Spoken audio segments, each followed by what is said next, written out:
Friends, कैसे हैं सारे। मैं अंजुम सुना रही हूँ आपको मेरे नावल प्यार है या सज़ा की स्टोरी, जिसमें सागर और सरिता की लव स्टोरी में बहुत बड़ा ट्रेजिडी हो गया है। अब आपको वही सुनने में आने वाला है, तो बने रहिए मेरे साथ। जो न्यू है वो मेरे चैनल को सब्सक्राइब कर लें। और बहुत ही दिलचस्प स्टोरी है, आपको आगे बहुत ही सस्पेंस मिलने वाला है। तो आपका ज़्यादा वक्त ना लेते हुए करती हूँ स्टोरी को शुरू। प्यार है या सज़ा की सुनिए। सागर और रजनी फ़ोन पर बात कर रहे हैं। ओके, मैं वेट करूँगी, सागर रजनी कहती है। ठीक है दीदी, दीपू को बहुत सारा प्यार करना। सागर फ़ोन रख देता है। सागर बहुत खुश होता है। महेश अंकल से कहकर अगले संडे दीदी से मिलने जाता हूँ, यह डिसाइड करता है। सरिता भी वेट कर रही होगी। अब दीदी से कहकर सरिता के माँ बाबा से अपने रिश्ते की बात करने को कहता हूँ। अब मकान भी पूरा हो चुका है, अब उसे संभालने वाली भी आ ही जानी चाहिए। सारे ताने बाने से बुन रहा था सागर। सरिता को दुल्हन बनी ही देखने लगा था। उसके सपनों की रानी अब बहुत जल्द उसके साथ उसके पास रहेगी। हसीन सपनों को हकीकत बनते देख रहा था सागर। सागर सरिता को नज़रों में बसाकर सो गया मीठी नींद में। वो नहीं जानता था कि आने वाली सुबह क्या रंग लेकर आने वाली है और उसकी सतरंगी दुनिया को किस तरह बदरंग करने वाली है। सुबह फ्रेश होकर डॉक्टर साहब से मिलने जा रहा था। रामू काका बोले, सागर बाबा रिपोर्ट में क्या आएगा मुझे ज़रूर बताना। सागर बोला, हाँ काका ज़रूर बताऊंगा, वहीं जा रहा हूँ, आप फिक्र ना करें। और काका, अब जल्दी आपकी बहू आने वाली है हमारे नए घर में, बस आप तैयारियां शुरू कर दीजिए। रामू काका खुश होकर बोले, सच सागर बाबा, वो दिन हमारी ज़िंदगी का सबसे बड़ा दिन होगा। आखिर हमारे दुख के दिन बीत ही गए, अब तो हमारे घर में खुशियाँ ही खुशियाँ होंगी। मैं भी अपने पोती पोतियों को खिलाऊंगा। सागर चला जाता है। रामू काका अपने काम में लग जाते हैं। सागर बेपरवाह सा डॉक्टर के केबिन में जाता है। गुड मॉर्निंग डॉक्टर साहब, कहिए क्या कहती है आपकी रिपोर्ट। डॉक्टर साहब बड़े ही सीरियस मूड में हैं और दुखी भी। देखो सागर, मेडिकल साइंस इतनी आगे बढ़ गई है, लेकिन इसे किस्मत ही कहो कि कुछ चीज़ें आज भी मेडिकल साइंस की पहुंच से बाहर हैं। सागर कहता है, सर प्लीज़ मेन पॉइंट पे आइए, मैं जानना चाहता हूँ मुझे हुआ क्या है। डॉक्टर साहब कहते हैं, सागर तुम्हारे हालात मुझसे छिपे नहीं हैं। तुम्हारे ब्रेन में काफ़ी टाइम से प्रॉब्लम थी, ऐसी रिपोर्ट्स बता रही हैं, लेकिन इन दिनों तुम जिन हाई टेंशन से गुजरे हो उसने तुम्हारी बीमारी को लाइलाज कर दिया है। सागर, मैं दावे से कह सकता हूँ लगभग 3 महीने से तुम्हें सिम्टम्स भी हो रहे हैं, लेकिन तुमने डॉक्टर को नहीं दिखाया और ये जो देरी है ये अब बहुत बड़ा नुकसान करने वाली है। हाँ डॉक्टर साहब, मैंने इसे सीरियसली नहीं लिया था और मैं इतनी परेशानियों में उलझा था कि मैं इसे नज़रअंदाज करता रहा। मैं समझता रहा कि ज़्यादा टेंशन और थकान की वजह से ऐसा हो रहा है, लेकिन डॉक्टर साहब आप स्पष्ट बताइए कि मुझे हुआ क्या है। आपको किसी भी प्रकार की भूमिका बांधने की कोई ज़रूरत नहीं है। मैं सच सुन सकता हूँ और मैं जानना चाहता हूँ। आप मुझे प्लीज़ बताइए कि मुझे हुआ क्या है। डॉक्टर साहब बोले, तुम्हारी उम्र के यंग मैन को बताने के लिए जिसने अभी ज़िंदगी के ओनली 25 ईयर देखे हैं, यह बात इतनी आसान नहीं कि अब उसकी ज़िंदगी के कुछ महीने या ज़्यादा से ज़्यादा 1 साल ही बचा है। मैं कैसे बता सकता हूँ, बताओ ज़रा। मेरा कलेजा मुंह को आ रहा है, क्योंकि तुम मेरे सिर्फ एक पेशेंट ही नहीं, मेरे बेटे जैसे हो, मेरे एक अच्छे दोस्त के बेटे हो। सागर सुनकर सन्न रह जाता है। उसके सोचने समझने की शक्ति ही खत्म हो जाती है। उसे ज़बरदस्त शौक लगता है। बहुत परेशान होकर दोनों हाथों से अपना सर थाम लेता है। ओह गॉड, बस यही बाकी रह गया था। काफ़ी देर ऐसा ही बैठा रहता है, फिर नॉर्मल होकर डॉक्टर साहब से बोला, आखिर मुझे हुआ क्या है, प्लीज़ बताइए डिटेल में। डॉक्टर साहब बड़ी ही संजीदगी से बताते हैं, सागर मुझे बहुत ही अफसोस के साथ तुम्हें यह बताना पड़ रहा है कि तुम्हें ब्रेन में बहुत ही बड़ा ट्यूमर है जो लास्ट स्टेज पर पहुंच चुका है। अब यदि इसका ऑपरेशन भी किया जाए तो यह तुम्हें नहीं बचा पाएगा। ऑपरेशन भी मुमकिन नहीं है, अब कुछ नहीं हो सकता। यदि तुम 3 महीने पहले भी मेरे पास आ जाते तो कुछ कोशिश की जा सकती है, लेकिन अब इतना इन्फेक्शन फैल चुका है कि मैं रिस्क भी लूँ तो शायद तुम्हारी उम्र को और कम कर दूंगा। तुम अपने लिए इतने लापरवाह कैसे हो सकते हो बेटा। तो आज तुम्हारी मौत की वजह सिर्फ तुम्हारी लापरवाही बनेगी। मुझे बेहद अफसोस है कि मैं तुम्हारे लिए चाहकर भी कुछ नहीं कर सकता, और मैं क्या, दुनिया का कोई भी डॉक्टर तुम्हें ठीक नहीं कर सकता।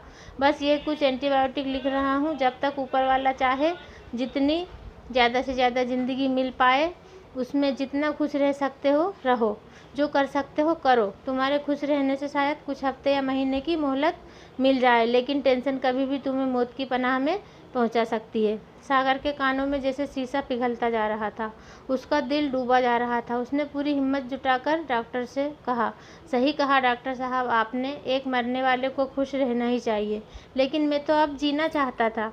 सागर अपने आंसू रोक नहीं पाया और फपक फपक कर रोने लगा। डॉक्टर साहब उसे तसल्ली देते हैं, बेटा सब ऊपर वाले की मर्जी है।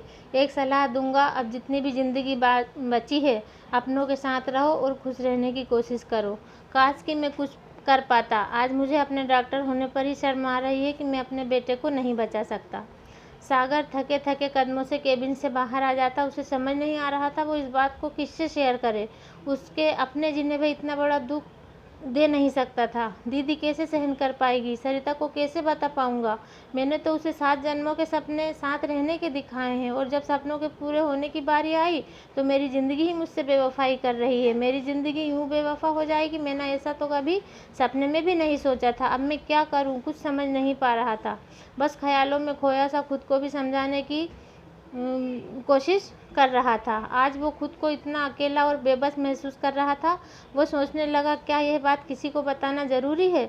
मौत तो मुझे आनी ही है। यदि किसी को नहीं बताऊंगा तब भी और बताऊंगा तब भी मुझे ये बात सबसे छिपानी ही होगी।